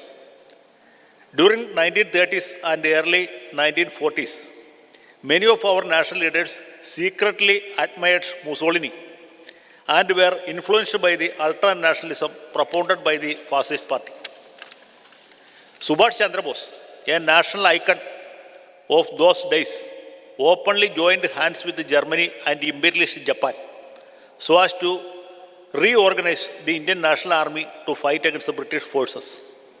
With the advent of Japan in the World War, the political situation in India became more complex. The Japanese forces easily overran Singapore, Malaya, and Burma and reached the doorsteps of India. The fall of Indian Empire seemed imminent. At this crucial juncture, the Indian national leadership failed to appreciate the real nature of threat and commenced the Quit India movement against the British government. Had India been conquered by Imperial Japan, the atrocities committed by the Japanese in Malaya and Burma would have been replicated in India too. Fortunately, the British Indian forces were able to repel the Japanese aggression at Kohima and Imphal. The Japanese were pushed farther back to Burma and Singapore. In the Western Front also, the Indian soldiers fought gallantly so as to defeat the Axis powers decisively. They fought against the Italians in Eritrea, Ethiopia, and Somalia, and played a significant role in the Battle of El Alamein against the German forces led by the legendary General Erwin Rommel. Many of our soldiers and officers were decorated by military honors too. It was sure and certain that the British would leave India immediately after the Second World War. This did happen as expected. We need to remember that history could have been taken a different turn. Subhash Chandra Bose and his Indian National Army captured the popular imagination and were eulogized as heroes. The residual adulation remains. Recently, a statue of Subhash Bose was unveiled near the National War Memorial at New Delhi. In retrospect, it is important to appreciate and find relief in the choices that were made at historical moments. Through all of this, what strikes us with greatest clarity is that the sacrifices of ordinary Indian soldiers still remain unsung. This is an opportunity to remember the real heroes of the war, lest we forget. Thank you all.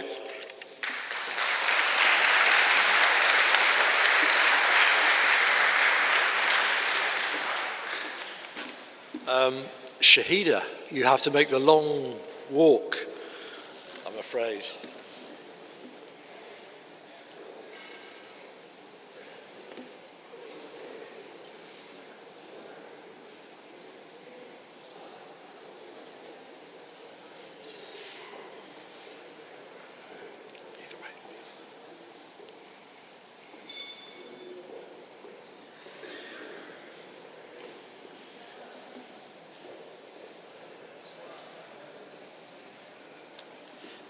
Can I welcome Shahida Rahman?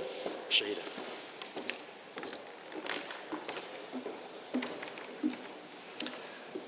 Good afternoon, everyone. I'd just like to first thank Beiju and the Council for hosting this event. I think it was a long time coming and is something that we've needed to talk about for a number of years. But I am Shahida. I was born and raised in Cambridge. My father came from East Pakistan in 1957 and he settled here, and my siblings and I were born here. And I'm also a local author, and I wrote about Lascars. So my first historical novel was published in 2012 called Lascar. And it's something that we've not talked about today at all, and I think I should tell you about who these men were. They were Asian seamen who arrived in England over 350 years ago, but the majority came around about the time of 1860s. So when the First World War broke out, the Great War, many were abandoned here. So they worked on steamships to ferry back cargo from India, such as coffee, tea, porcelain, sugar, and many decided to jump ship when they arrived here because they were treated very badly on these ships and they wanted to escape. Now, they had no means to go home, and when the war broke out, they were abandoned, and they had no choice but to contribute to the war effort. So many ended up fighting with the British, and there were stories of true bravery and courage.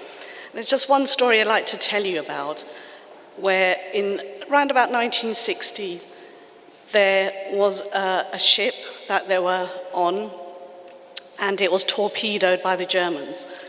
And there was about 50 Lascar seamen in the base of that ship, and half the ship was destroyed, and it was sinking, and all they were doing was just sitting there, waiting for orders by the ship's captain, whether to jump ship, whether to escape, but the captain was dead. And this really showed their true bravery, and they were waiting for instructions. They were truly loyal to their masters. And I think we need to also remember that these men contributed to the war effort, and they faced racism, but they were fighting for a country that didn't really embrace them. But they were true to their word, and they were courageous, and they gave everything, their whole life, just to be able to, so they could, fight for the army, fight with the army, and also be part of the British Army. So I think that's just a small story I wanted to tell you about, but we are remembering all soldiers from India, Africa, the Middle East, and their bravery, and it's something that we should remember year on year. So again, thank you, Beiju. We hope that you continue to hold these events every year so we can tell these stories. Thank you.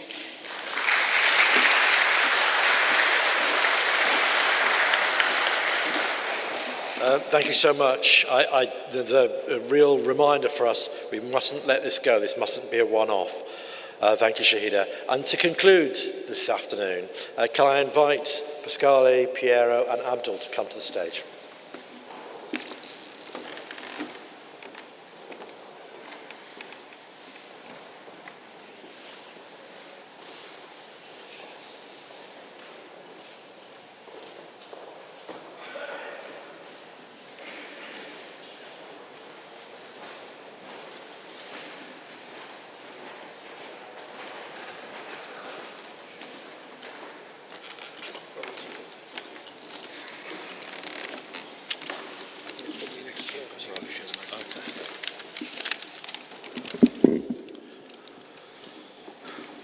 Caro Sindaco Tittala, stimati colleghi, illustri ospiti, signore e signori, è un onore e un privilegio essere qui oggi, condividendo con voi questo momento solenne di commemorazione dei soldati dell'esercito indiano britannico che hanno sacrificato la loro vita durante la Prima e la Seconda Guerra Mondiale. sono qui a nome del popolo di Castelluccio Valmaggiore, una comunità riconoscente per il legame che ci unisce a Cambridge, fondato sui valori comuni, sul rispetto reciproco e sull'impegno a perseverare la memoria.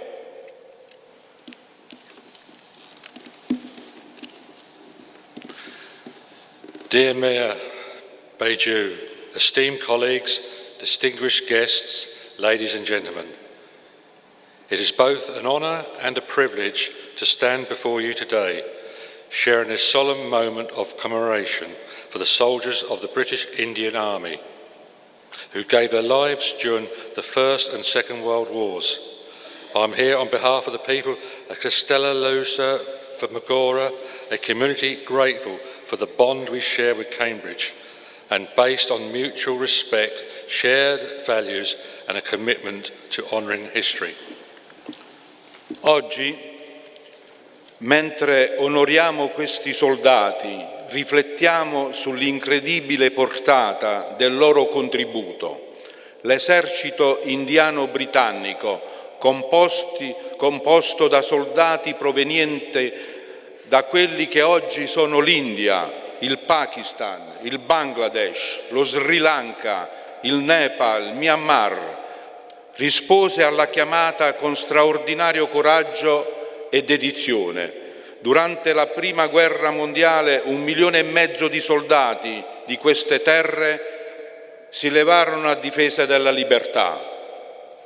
Con la Seconda Guerra Mondiale l'esercito indiano contava ben 2,5 milioni di uomini, formando la più grande forza di volontari della storia, un'impresa senza pari.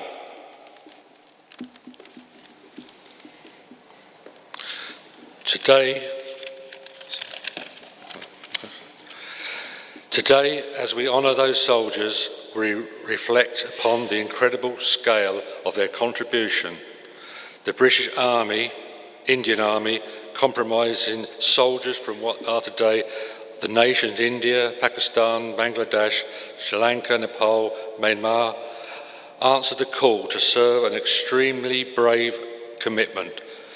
During the First World War, 1.5 million soldiers from these lands stood in defence of freedom. By the Second World War, the Indian Army had grown to 2.5 million men, forming the largest ever volunteer force in history, a feat that remains unmatched today.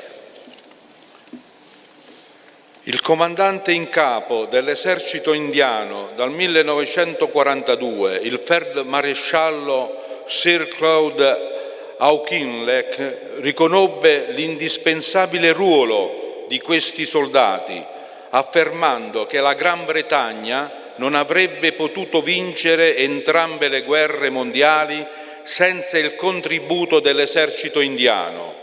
Il loro coraggio e i loro sacrifici furono essenziali per la vittoria alleata, lasciandoci una preziosa eredità e un immenso valore, resilienza e lealtà. The Commander-in-Chief of the Indian Army from 1942, Field Marshal Sir Claude Auchinleck, acknowledged the indispensable role of these soldiers, stating that Britain would not have been able to win world wars without the contribution of the Indian Army. Their courage and sacrifices were pivotal to the Allied victory, and their legacy is one of mere valour, resilience and loyalty.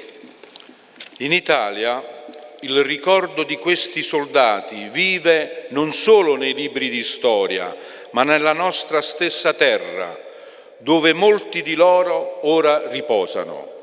La loro presenza nei nostri cimiteri è un potente simbolo della lotta condivisa e del legame che per sempre intreccia le nostre storie. È un monito che il loro sacrificio supera ogni confine, rendendoci custodi della loro memoria e della loro eredità. In Italy, the memory of these soldiers lives on, not just in our history books, but in the land itself, where many of these soldiers now lie at rest. Their presence in our cemeteries serves as a powerful symbol of shared struggle and the bond that forever ties our histories together. It's a reminder that their sacrifice transcended borders, making us guardians of their memory and their legacy. So che Cambridge intende creare un memoriale dedicato a questi caduti, un tributo che renderebbe onore al loro servizio e che ricorderà alle generazioni future il prezioso valore della pace. Se questo progetto dovesse concretizzarsi, prometto che realizzeremo un memoriale corrispondente anche in Italia. Un tale gesto unirebbe ulteriormente le nostre comunità, simboleggiando l'impegno condiviso di onorare questi valorosi soldati e di difendere i valori per cui hanno donato la propria vita.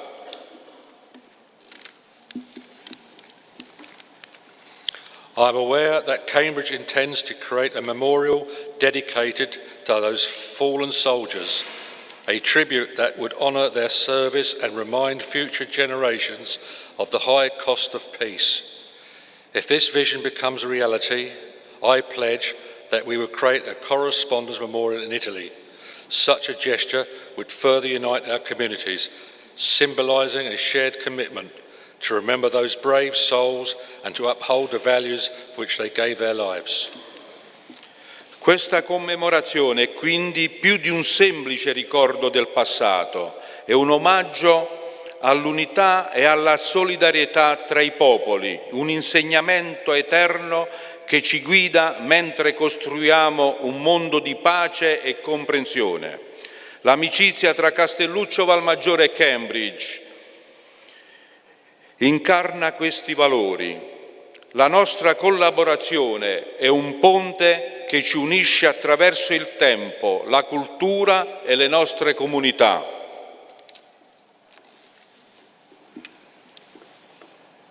This commemoration, therefore, is more than a remembrance of past events.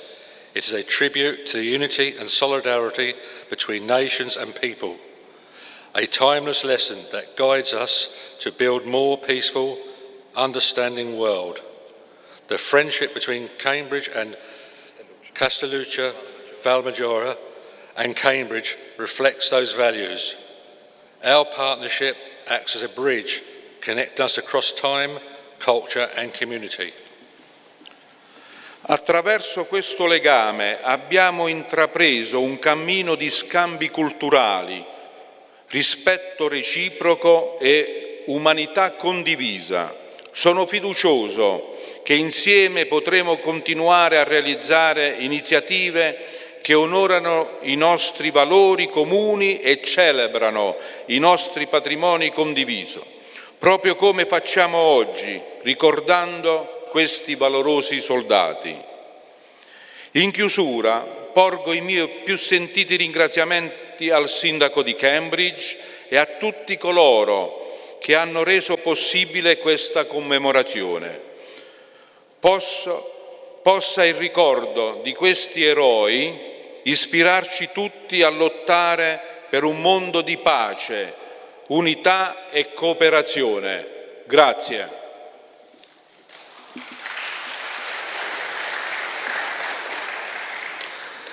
Through this connection, we have begun a journey of cultural exchange, mutual respect and shared humanity.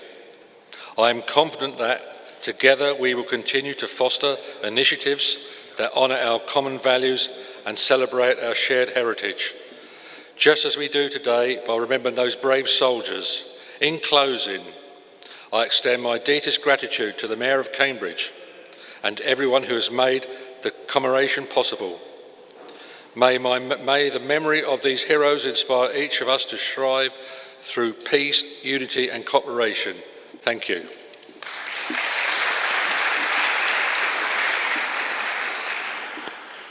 I know I'm the last speaker, and it looks like you've had a long day, but can we just stand up for 1 second so we honor the people who've passed away, those who gave their sacrifice and sacrificed their life for our freedom. I penned a small poem, wouldn't take more than 4 minutes, but what I'd like you to concentrate on is a group of people who left home, didn't know whether they'll be coming back, to family they may not see, facing racism and everything else, but their goal was what we enjoy today, freedom. Okay, I'll start. Please do sit down.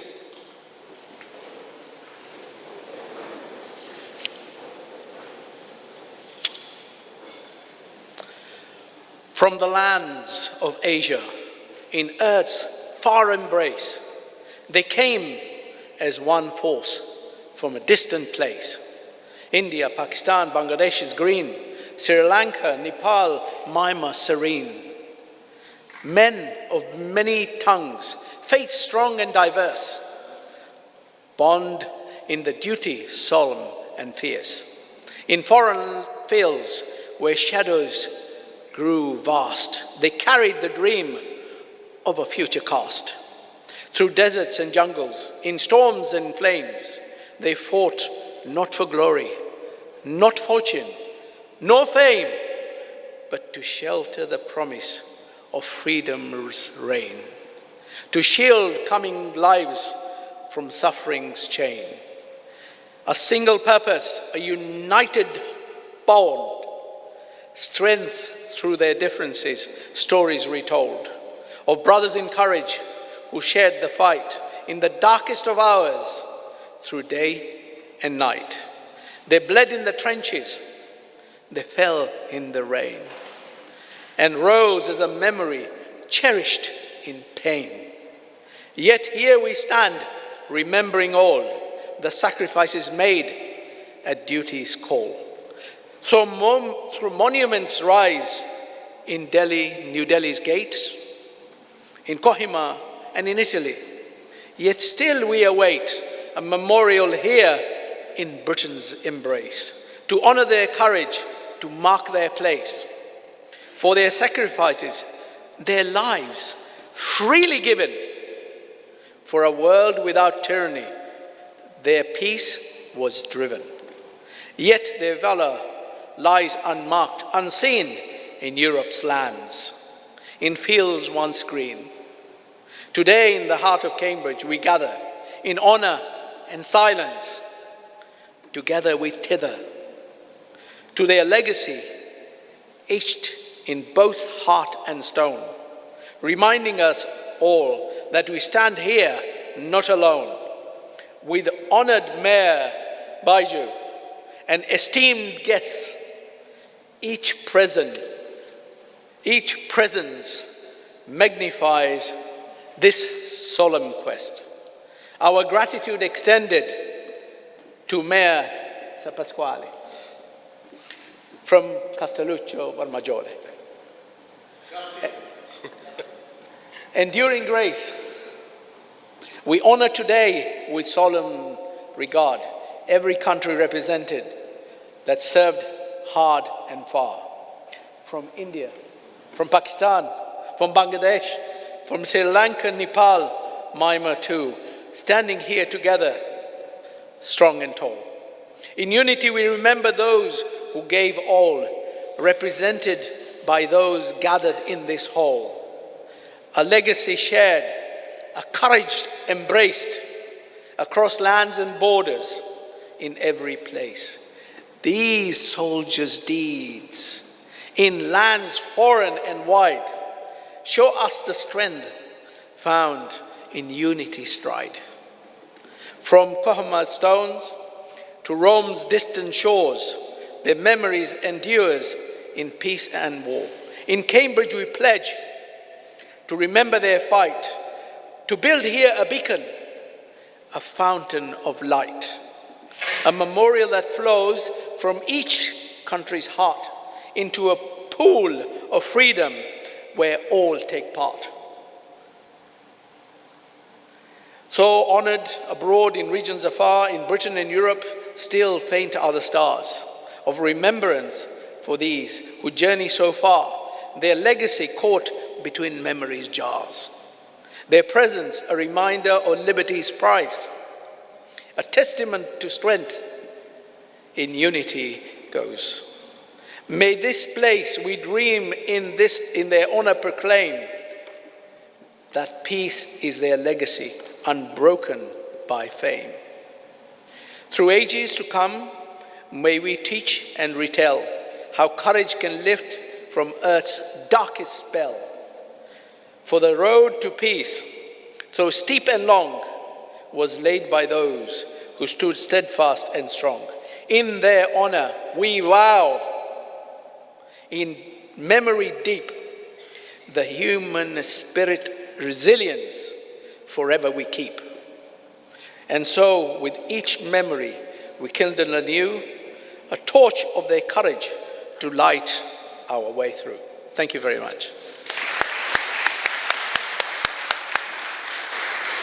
Scusate, vorrei annunciare che la cittadina di Castelluccio Valmaggiore intende dare la cittadinanza onoraria ad Abdul, a Robert e al sindaco Tittala, che vorrei sul palco per festeggiare il suo compleanno che è oggi. He would like to formally announce that the mayor from Castelluccio Valmaggiore is formally giving the honorary citizenship to the mayor of Cambridge, Abdul and Robert. Also, is inviting the mayor of Cambridge to please come on stage.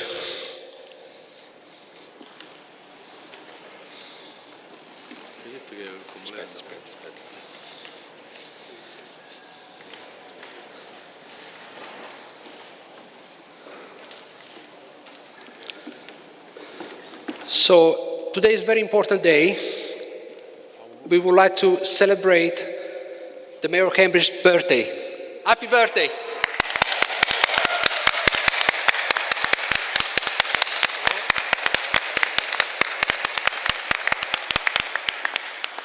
I know he kept very quiet. Thank you. You say something?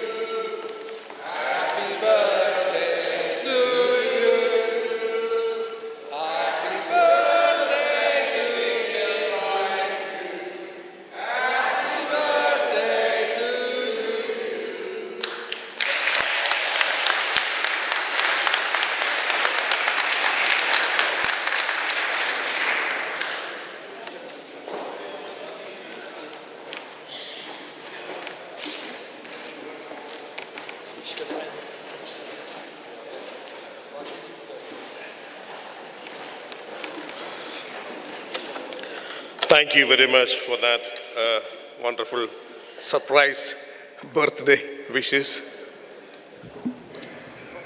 Okay. Thank you. Now, my task is to thank you, all of you, for this wonderful event. Let me, at the outset, without two people, this event never would have happened. And the first person is none other than one and only group leader, Councillor Mike Davey.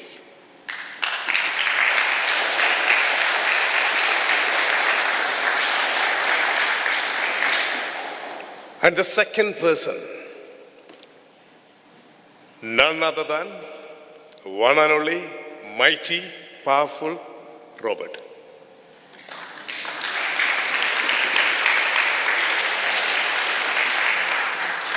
And I cannot emphasize how they have contributed to this event to take place the way it has taken place. And now, my staff, Kati, I don't think if I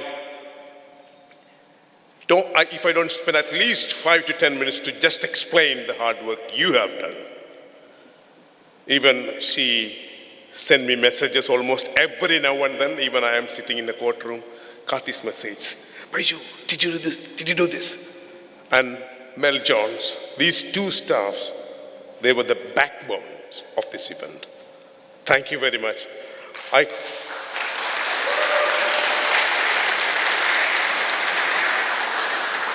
I cannot emphasize how important and how significant was that support. Thank you. And then my mace bearer, Carl. Even as and when I see him, did you do this? Did you do that? Did you do this? And that support was, I cannot put it in words how significant and how important was that little reminders. Did you do this? Did you do that? Thank you. And especially I have to thank you for when he sees that I am stressed or I am a bit depressed, he will call me, oh, I have something for you. Thank you for that. And all my fellow counselors, this help and support you have shown, I cannot put that in words. From deep bottom of my heart, thank you, all counselors.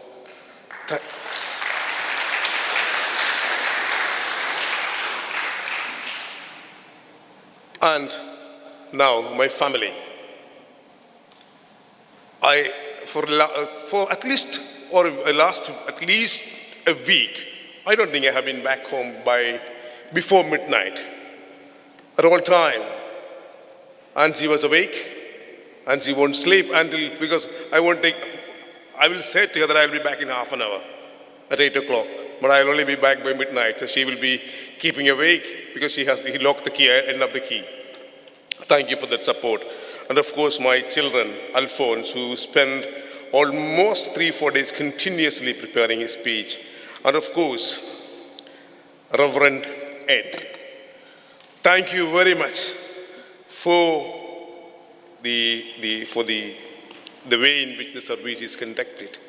And special thanks being conveyed to me to convey to you by Alphonse for preparing his speech in a word processed manner. Thank you for that.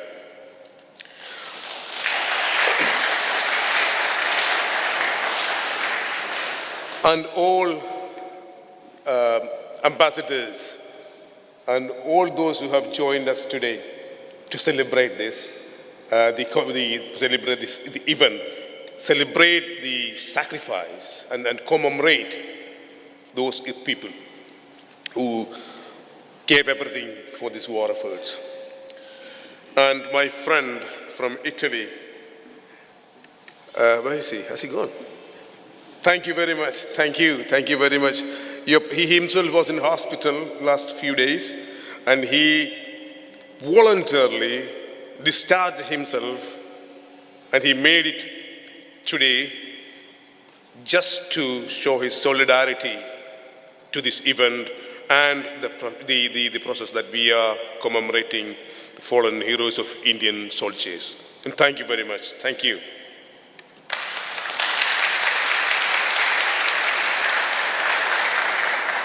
And to those sponsors, the sponsors, Mill Road Traders, and I don't have words to even express how important and how significant was your. Can you tell me a single day you didn't call me and ask me, did you do that, did you do this? Either Piro or Abdul. They were just constantly asking me, did you do this?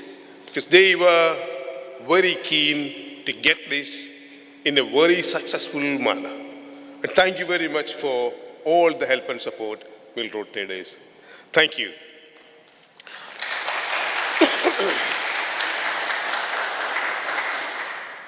Now my friend who has come all the way from Kerala, Advocate Jayashankar, thank you for being with us in this event. Thank you. And now the people who were here from 9 o'clock, the people who are just the photographers and the live stream team and the sound PA system, thank you very much. And the food committee, the people who brought the food, Aju, my friend who is restaurant in Norwich, and though they were a bit late, but they more or less they came here in time, and thank you very much for them. And in all, thank you very much. I cannot put, I don't have words to express how grateful I am to you all. Thank you very much. Thank you.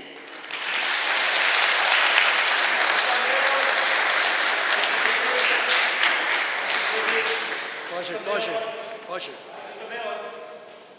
Baju.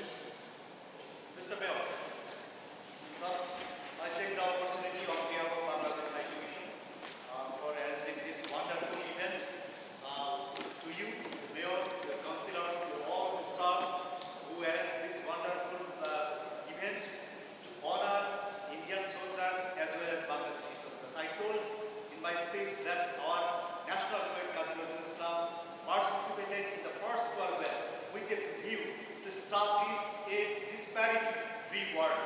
And after a long time, 100 years later, still we are praying for a disparity-free world. And through Mr. Mayor, we wish for a free, disparity-free world. Thank you. I give respect to my national. Thank you. Thank you. Thank you.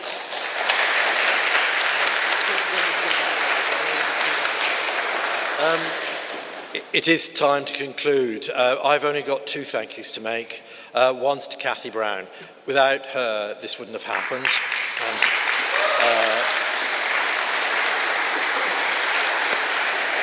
I know Baju's already mentioned Cathy, but you wouldn't believe what was going on behind the scenes, so thank you. My second thank you is to Baju. This event clearly was at his idea. He's made it happen. He's brought alive for me a deeply forgotten part of, to our shame, of our history. And I'm very grateful to Baju for that work and all he's done. And thank you to all our excellencies for coming, much appreciated. And can I wish you a safe journey home. Thank you so much.